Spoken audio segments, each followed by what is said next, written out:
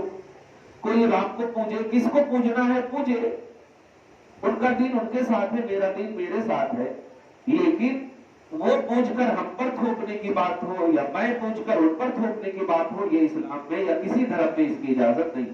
اگر اذان میں یہ ہوتا کہ میری بات سننے والوں سنو، اللہ کو صرف مانو اور جس کو مان رہے ہو وہ غلط ہے، تو ایک بات تھی، لیکن اس میں یہ مانا ہی نہیں، بلکہ ایک مؤذن کہتا ہے کہ میں گواہی دیتا ہوں کیونکہ میں مومن ہوں، کلیئر بات ہو گئی، میں گواہی دیتا ہوں کہ میرا اللہ ہی معبود ہے۔ ظاہر ہے جب اس اللہ کو مانا ہے اس مؤذن نے، ہر مومن نے اللہ کو مانا ہے تو اللہ کو بلیو کرے گا، اللہ کی عبادت کرے گا۔ غیر اللہ کی عبادت کرے گا تو پھر وہ اشہدو کہے کو بولے گا، وہ کہ میں اللہ کے سوا کوئی معبود نہیں، غیر اللہ کا پجاری اشہدو نہیں بول سکتا۔ خیر، اس میں غیر اللہ یعنی غیر مسلموں کے کسی بھی دھرم کی مذمت نہیں ہے۔ اذان میں یہ بڑا اہم جملہ ہے، اذان میں غیر مسلموں کے دھرم کی مذمت نہیں ہے، اس کے ایگزیکٹ ترجمہ پر دھیان دیں۔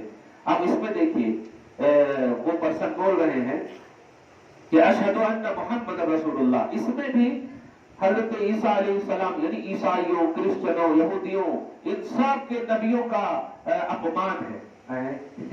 کیسے؟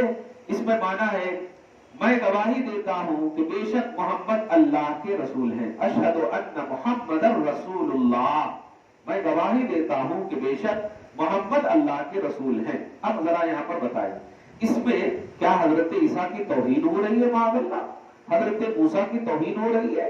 حضرت آدم سے لے کر عیسیٰ تک کسی نبی کی توہین ہو رہی ہے؟ نہیں۔ ارے یہ توہین کیسے ہو سکتی جبکہ یہ جو میں امتی مطلب امتی بن کر کے بول رہا ہوں اشہد ان محمد رسول اللہ، وہ نبی ہے جو بولے ہیں اشہد ان محمد رسول اللہ، ان کی توہین کیسے ہوگی؟ بلکہ ان کی بہترین تائید ہے اس میں کہ جو آدم نے کہا کہ میں گواہی دیتا ہوں کہ محمد اللہ کے رسول ہیں، عیسیٰ علیہ السلام تک، چنانچہ سورہ آل عمران کے آیت نمبر 81 میں اس کی صراحت کر دی ہے میں نے کہ سارے نبیوں کو کہا اللہ پاک نے لَتُؤْمِنُنَّ بِهِ کہ تم ضرور ان پر ایمان لانا، اور ضرور ایمان لانے کا مطلب یہی تو ہے کہ میں گواہی دیتا ہوں کہ محمد اللہ کے رسول ہیں۔ تو یہ کسی بھی طرف عیسائیوں، یہودیوں یا خاص طور سے نبی کی طرف منسوب ہونے والے کسی بھی دھرم کا اپمان ہے ہی نہیں، بلکہ ان کی تائید و تصدیق ہے کہ جو نبیوں نے تمہارے کہا ہے کہ محمد اللہ کے رسول ہے وہی میں اعلان کر رہا ہوں۔ یہ تو پورے اٹریکشن سے سننا چاہیے اذان کے اس جملے کو۔ اسی طرح یہ دو بات پر وضاحت ضروری تھی جو میں نے کر دیا ہے، نہ تو اشہد ان لا الہ الا اللہ میں کسی دھرم کی مذمت ہے، بلکہ ایک بلیور، ایک مومن کے معبود برحق ہونے کا اعلان ہے کہ ایک مومن اپنے معبود برحق ہونے کا اعلان کر رہا ہے کہ میرا معبود برحق صرف اللہ ہے، کیونکہ وہ مومن ہے اور مذہب کسی پر تھوپا نہیں جا سکتا۔ جس مذہب کے جو پیروکار ہیں ان کا جو بیس ہے اسی بیس پر وہ چلیں گے۔ اب یہاں پر ایک بات اچھا ٹھیک ہے آپ بلیور ہے مانتے ہیں، اچھا تو مائک میں کئی کو دے رہے ہیں، اب یہاں پر پھنساتے ہیں۔ مجھے بڑا افسوس ہوتا ہے کبھی کبھی، یہ ہم میں بھی کچھ لوگ ایسے ہیں کہ اگر ان کے سامنے 11ویں ثابت کیجیے تو 12ویں کیوں کرتے ہیں، وہ ثابت کیجیے تو 36 کیوں کرتے ہیں، یہ سب آ کر کے ایسے ہی آج میں دیکھ رہا ہوں۔ اب یہ میں نے واضح کر دیا تو چونکہ اب مائک پر ایک آواز آتی کہ ٹھیک ہے آپ بلیور ہیں، سب تو نہیں ہے نا، تو مائک میں دینے کی کیا ضرورت ہے، مائک میں آزان دینے کی کیا ضرورت ہے؟ تو اگر یہ سوال ہم پر ہو رہا ہے تو یہی سوال تمام مندروں کے ان مائکوں پر بھی ہونا چاہیے جو وہ لوگ بھی کرتے ہیں نا۔ یہ بھیجا سوال ہے، اگر صرف ہمارا مذہب اسلام یعنی مسلمان اور مومن ہی کرتے تو ایک بات تھی، ہم نے اس بات کی صراحت کر دی ہے اور آج بھی کر رہا ہوں کہ بلا ضرورت مائک کا استعمال نہیں ہونا چاہیے، ایک ضرورت کے تحت استعمال ہونا چاہیے۔ اسی لیے تو اگر لائٹ نہیں رہتی ہے تو ہم نماز نہیں چھوڑتے مائک کی وجہ سے۔ مائک ہمارا مقصد ہے ہی نہیں، مقصد ہمارا عبادت ہے، اس لیے مائک پر مطلب یہ کہ وواد کرنا، جھگڑا کرنا یہ ہمارے مقصد کے خلاف ہے۔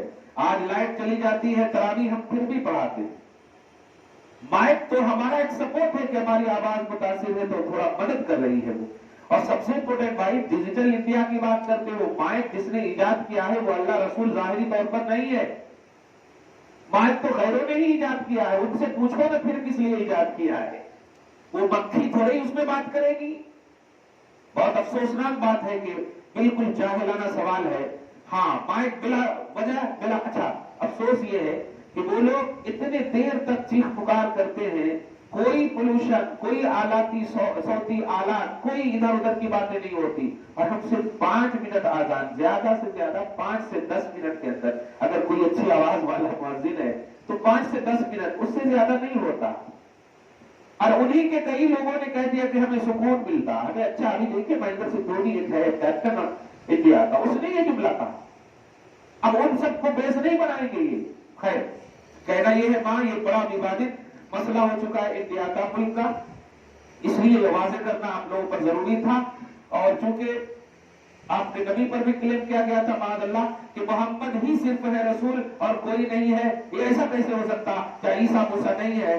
نہیں، تو خود عیسیٰ سے پوچھ، عیسیٰ خود کہہ رہے ہیں کہ میں گواہی دیتا ہوں کہ وہ اللہ کے رسول ہیں، موسیٰ خود گواہی دے رہے ہیں کہ وہ اللہ کے رسول ہیں۔ تو اشہد ان محمد رسول اللہ، یہ مؤذن کا جملہ نہیں، سارے نبیوں کا جملہ ہے۔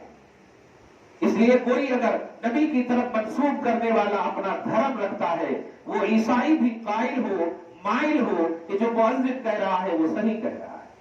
اب آگے سنو، حی علی الصلاۃ، آؤ نماز کی طرف۔ نماز کیا ہے؟ عبادت ہے۔ آپ کو اس سے تکلیف ہے؟ اس سے تکلیف ہے آپ کو؟ نماز سے تکلیف ہے آپ کو؟ کس بنیاد پر آپ کو نماز سے تکلیف ہے؟ ایکسرسائز کیوں کرواتے ہو آپ؟ ایکسرسائز کے تو قائل ہو نا، فزیکلی طور پر آپ تیار رہنا، اس کے تو قائل ہو نا۔ نماز کیا ہے؟ جسمانی ایکسرسائز، فزیکلی طور پر ایکسرسائز، اور روحانی طور پر اللہ کی طرف متوجہ ہونے کا نام ہے۔ تو نماز کی طرف بلانا، یہ سب کو نہیں بلایا جا رہا ہے، اس کو بلایا جا رہا ہے جس نے اشہد ان لا الہ الا اللہ یا اشہد ان اور اشہد ان محمد رسول اللہ پڑھا ہو، ان کو کہا جا رہا ہے کہ سنو، تقاضۂ عقیدہ الوہیت اور تقاضۂ عقیدہ رسالت یہ ہے کہ اب آؤ نماز کی طرف، اب آؤ نماز کی طرف۔ اسی طرح اب جب تم نے اللہ کو مان لیا، رسول کو مان لیا اور نماز کی طرف بھی آ گئے، تو سنو، اب تمہیں پیغام دیا جا رہا ہے حی علی الفلاح، اس سے اصل تکلیف ہے، آؤ کامیابی کی طرف۔ تو اذان کے جو الفاظ ہیں، کچھ زرخرید مولویوں نے ان لوگوں کو سمجھا دیا ہوگا کہ ارے اس میں تو بہت کچھ ہے، اللہ کا پرچار ہے، رسول اللہ کا پرچار ہے، اور اس میں تو کامیابی اور نماز ہے، تو سب تو انہی کے پاس چلا گیا، تمہارے پاس کیا رہا؟ اس طرح سے مس گائیڈ کیا ہوگا، استغفر اللہ۔ آؤ کامیابی کی طرف، آؤ کامیابی کی طرف۔ غرضے کے اذان پر ڈبیٹ کرنا، بحث کرنا، یہ تو وقت بے وقت کی شہنائی ہے ہی، کیونکہ مہنگائی دیکھیں آپ کس قدر اونچائی اور کس قدر لمبی ہو چکی ہے، بڑھ چکی ہے، مگر اس پر بحث نہیں کریں گے، یہ بے وقت کی شہنائی۔ اور دوسری بات، اذان صدیوں سے چل رہی ہے اور چلتی رہے گی۔ تمہیں تاریخ معلوم ہوگا کہ اللہ کے رسول صلی اللہ علیہ وسلم کی وہ مشہور حدیث، جب جنت سے تشریف لائے حضرت آدم علیہ السلام اور حضرت حوا، تو دونوں کو علیحدہ علیحدہ رکھا عرفات کے میدان میں، یعنی انڈیا کی سرزمین پر حضرت آدم کو اتارا اور عرفات کی سرزمین پر دونوں کو علیحدہ کیا اللہ پاک نے، اور کہا اہبطا، اتر جاؤ تم دونوں جنت سے۔ اترے، اور جب حضرت آدم علیہ السلام نے زمین پر، انڈیا کی سرزمین پر اترنے کے بعد، میں انڈیا کا بالارادہ لفظ استعمال کر رہا ہوں، جو کہتے ہیں کہ یہ میرا ملک ہے، میرا ملک ہے، وہ دھیان دیں، جب اترے حضرت آدم علیہ السلام، یہ کون ہے؟ حضرت آدم علیہ السلام۔ ہم جملہ بول رہے ہیں، جملے ہی سے سمجھ میں آ رہا ہے کہ مومن ہے، اللہ کو ماننے والے، یعنی کافر نہیں ہے، بت پرست نہیں ہے، شرک کرنے والے نہیں ہے، آدم علیہ السلام نبی ہے، اللہ پاک نے انہیں اتارا، اور جب اتارا تو ظاہر ہے اکیلے ہیں، اور اکیلے میں یہ تاریخ، یہ خوفناکیاں ظاہری طور پر بشری تقاضے کی بنیاد پر ان کو طاری ہوا، یہ خوف طاری ہوا۔ تو اللہ پاک قادر ہے کہ وہ ڈائریکٹ بھی سکون نازل کر سکتا ہے اور کہہ سکتا ہے آدم ڈرو نہیں، میں تمہارے ساتھ ہوں، جیسے غار ثور میں اللہ نے نبی پر آیت اتار کر کہا ابو بکر سے کہو ڈرو نہیں، ہم بے شک اللہ ہمارے ساتھ ہے، اور سکینہ نازل فرمایا، سکون نازل فرمایا، اللہ نے مدد فرمائی۔ بہرحال حضرت آدم کو بھی ڈائریکٹ کہہ سکتا تھا اللہ تعالیٰ جبرائیل کے ذریعے سے کہ جاؤ، کہ آدم کو کہو سکون سے رہے، پریشان نہ ہو، بجلیاں دے دیتا، ساری تاریکیاں ختم کر دیتا، لیکن اللہ پاک نے وہ نہیں کیا۔ جبرائیل علیہ السلام کو کہا جاؤ، اور جانے کے بعد آذان دو ان کے پاس۔ اب آپ بتائیں، آذان سے ان کو وواد، یہ آدمی ہو ہی نہیں سکتے، یہ انسان ہو ہی نہیں سکتے جو مطلب یہ کہ آذان پر اعتراض کرے۔ کیوں؟ اس لیے کہ آدمی وہ ہے جو آدم سے نسبت رکھتا ہو۔ جیسے ہم حیدرآبادی ہیں تو حیدرآباد سے تعلق رکھتے ہیں۔ اب کوئی کرناٹک کا ہو تو حیدرآبادی نہیں بولتا اپنے آپ، وہ کرناٹکی بولتا، تو بہار کا ہو تو وہ بہاری بولتا، حیدرآبادی نہیں بولتا۔ تو یا لفظ یا وہی بڑھاتا ہے جو نسبت رکھتا ہے۔ تو ایسے ہی ہم آدمی ہیں، کیوں؟ آدم کی طرف نسبت رکھتے ہیں، آدمی، سمجھ رہے نا؟ الف کھڑا زبر آ دال زبر میم یا زیر می، آدمی، یعنی ہم آدم کی طرف نسبت رکھتے ہیں۔ تو ہماری نسبت سچی اسی وقت ہو سکتی جب ہم آدم کو بلیو کریں گے، اور آدم کا خوف دور ہو رہا ہے آذان سے۔ اے آدمیوں اور اے بھارت کے تمام واسیوں، بھارت واسیوں، بھارت کے تمام باشندوں، آدمی ہو تو احساس کرو آدمیت کا، آذان پر اعتراض نہ کرو، خوف ختم ہوگا، آذان چلنے دو، پریشانی ختم ہوگی، آذان کو ختم نہ ہونے دو۔ آذان کی شروعات اللہ پاک نے خوف کو دور کرنے، تمہارے جد، تمہاری اصل جس کو ابو البشر کہیں، بشر کے باپ حضرت آدم کا خوف دور کرنے کے لیے، تم انسان ہو تو تمہارا خوف بھی دور ہوگا۔ اگر آذان پر اعتراض کرو گے تو یوں ہی بے خوف، یوں ہی ہمیشہ خوف میں رہو گے۔ مسلمانوں، اس سے ماں بہنوں آپ کو ایک ذہن ملا ہوگا، اسی لیے دھیان دیجیے گا، ہمارے بچے جب پیدا ہوتے ہیں تو ہم کیا دیتے ہیں؟ اذان دیتے ہیں۔ اب بتائیے، وہاں ان کو نماز پڑھنے بول رہے ہیں، حیا الصلاۃ، چلو بیٹا نماز پڑھنے کے لیے نہیں، آذان سے خوف دور ہوتا ہے، آذان سے شیطان بھاگتا ہے۔ یہ شیطانی بولی بول رہے ہیں جو آذان پر اعتراض کر رہے ہیں۔ اللہ کے نبی علیہ الصلوۃ والسلام فرماتے ہیں جب مؤذن اذان دیتا ہے تو اس کی آواز کی جتنی انتہا ہوتی ہے شیطان وہاں تک نہیں پہنچ سکتا، تا حد آواز، جہاں تک آواز ان کی جا رہی ہے شیطان وہاں تک بھاگتا ہے۔ اب اس کا مطلب یہ ہوا مائک سے اعتراض در حقیقت شیطانوں کو ہوگا، کیونکہ آواز دور تک جائے گی اس سے، تو اب شیطان بھاگیں گے۔ تو یہ شیطان کے پجاری ہیں جو آواز آذان کی روکنا چاہ رہے ہیں۔ اللہ پاک مسلمانوں کو اور مسلمانوں کی علامتوں، خصوصاً شاعر اسلام، علامت اسلام، اذان کی عظمت سمجھنے کی توفیق نصیب فرمائے۔ بچے جب پیدا ہو تو اذان دیتے ہیں، قبر پر اذان دیتے ہیں، دھیان دیں آپ۔ اسی طرح جب کہیں آگ زنی ہو جائے یا بلا و مصیبت آ جائے تو معمولات بزرگاں ہیں کہ وہ اذان دیں۔ میں خود کئی موقعوں سے سورہ یاسین میں جو 7 مبین ہے، جب بلا مصیبت آتی ہے تو ہر مبین پر رکنے کے بعد اذان دلواتا ہوں، ہر مبین پر 7 مبین ہے، مطلب 7 اذان۔ ایسے ہی گھر میں کبھی بلا بدتر ہو تو سورہ یاسین پڑھیے، مبین تک پہلے راؤنڈ میں پڑھیے، پہلا مبین آئے اذان دیجیے، پھر شروع کیجیے آگے وَضْرِبْ لَهُم مَثَلًا أَصْحَابَ الْقَرْيَةِ، پھر مبین آئے اذان دیجیے، پھر مبین آئے اذان دیجیے۔ کل سورہ یاسین میں 7 مبین ہے، اذان دیں گے۔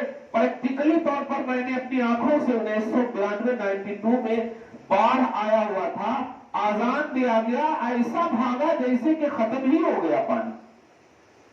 تو بلا مصیبت، پریشانی، شیطانیت، قرضے کے ساری لائف کی نگیٹیوٹی اذان سے ختم ہوتی ہے، لیکن ان شیطان کے پجاریوں کو سمجھ میں نہیں آ رہی ہے۔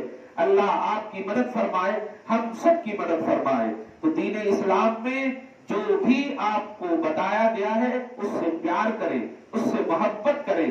اذان، اچھا ایک اور بات، عورتیں یہاں پر سوچ رہی ہوں گی کہ ہمارا کیا واسطہ ہے؟ ماں، یاد رکھنا، میں نے 2-3-4 سال پہلے درس میں جملہ کہا تھا کہ جب کبھی ہاسپٹل ہو یا گھر میں ہو، کہیں بھی بچے جنم لیں تو آپ مؤذن یا مفتی یا کسی عالم کا انتظار نہ کیجیے اذان دینے کا. ہمارے گھر کی جو بڑی یا بزرگ یا کسی کو بھی اذان اگر دینے آتا ہے، بچے ہاتھ میں لیں، سیدھے کان میں آذان دیں اور الٹے کان میں اقامت کہیں. اقامت میں صرف قد قامت الصلاۃ، قد قامت الصلاۃ اتنا سی لفظ بڑھانا ہے، یعنی عورتیں بھی بچے کے کان میں آذان دے سکتی ہیں. اب جو میں جملہ بولا ہوں وہ اس لیے بول رہا ہوں کہ اگر بچہ پیدا ہونے کے بعد جتنی بھی تاخیر کریں گے شیطان اپنا کام کر کے گزر جائے گا، لیکن پیدا ہوتے ہی بچے کو ہاتھ میں لے کر آذان دیں گے تو شیطان بھاگ جائے گا اور رحمان داخل ہو جائے گا. سب سے پہلا جملہ جو ان کے کان میں جائے گا کہ میں گواہی دیتا ہوں کہ اللہ کے سوا کوئی معبود نہیں، تو اللہ جائے گا، اب رحمان کا شیطان کا داخلہ نہیں ہو سکتا. تو اذان جتنی جلدی ہو سکے بچے کے کان میں دیے جائیں. ہماری بیٹی جب پیدا ہوئی تھی تو دیر کر رہے تھے لانے میں، تو میں پہلا اب تھا ہماری بیٹی، تو میں نے کہا بھائی دیر کیوں ہے؟ کہا آپ کو جلدی کیوں؟ میں میری بیٹی ہے تو جلدی کس کو ہوگی؟ کہا نہیں پیسہ دیے تو. اچھا پیسہ کے واسطے تو میں زور سے ان کو ڈانٹا اور اس کے بعد کہا ارے یار سب سے پہلے لاؤ، پیسہ جتنا لینا ہے بعد میں لینا، مجھے صرف آذان دینا ہے، مجھے صرف آذان دینا. تاخیر کر رہے تھے وہ، اور بس اس لیے کہ پیسہ دیے تو لا کے دیتے. نرسیاں لوگ پریشان کرتے، استغفر اللہ. تو آپ سب بھی ہم سب بھی یہ بڑی خاص طور سے دھیان رکھیں، بچے جب جنم لے لیں تو پہلی فرصت میں صاف صفائی کے بعد گود میں لے کر انہیں آذان دیں. اگر پہلے ہی سے اویلیبل ہے مؤذن صاحب یا امام صاحب یا کوئی نیک، تو آپ الحمدللہ ان کا انتظار کریں، ورنہ آذان کوئی بھی کان میں فوراً دے، دوسرے کان میں اقامت کہیں. بہرحال اذان بڑا آپ کا دافع البلا ہے، دافع الوبا ہے، بلا اور وبا کو دور کرنے کی چیز ہے. یہ بلا کے پجاری یہ خود آپ کو کورونا کو بھی یہ لوگ میاں مان لی، کورونا میاں بتائیے، یعنی ان کے دیوی دیوتا ہو گئے. استغفر اللہ معاذ اللہ. یہ کون سی صدی میں جی رہے؟ ڈیجیٹل انڈیا کی بات کرتے ہیں، انٹیلیجنٹ ہونے کی بات کرتے ہیں، اور کورونا کو یہ میاں مان رہے ہیں معاذ اللہ. یہ کیسی اندھوکتی ہے؟ اللہ کا احسان ہے ماں، آپ کو ہم کو اللہ نے مومن بنایا، مسلمان بنایا، سچا پکا نبی کا عاشق بنایا. الحمدللہ پاک پوتر مذہب اسلام عطا فرمایا. ہمارے مذہب میں حوض کوثر کا تو تصور ہے، پاک آب زمزم کا تو تصور ہے. الحمدللہ نہ گائے اور نہ گائے کے لوازمات کا تصور ہے. ہم حلال چیز کھاتے ہیں، حلال چیز پیتے ہیں اور حلال چیز ہی کا عقیدہ رکھتے ہیں. حرام چیز سے نہ ہمارا واسطہ تھا، نہ ہے اور نہ انشاءاللہ کبھی رہے گا. اللہ پاک علامت اسلام اور شاعر اسلام کی حفاظت اور مدد فرمائے، اور عشرہ مغفرت میں آپ سب کی ہم سب کی مغفرت فرمائے. والسلام علی من اتبع الہدی.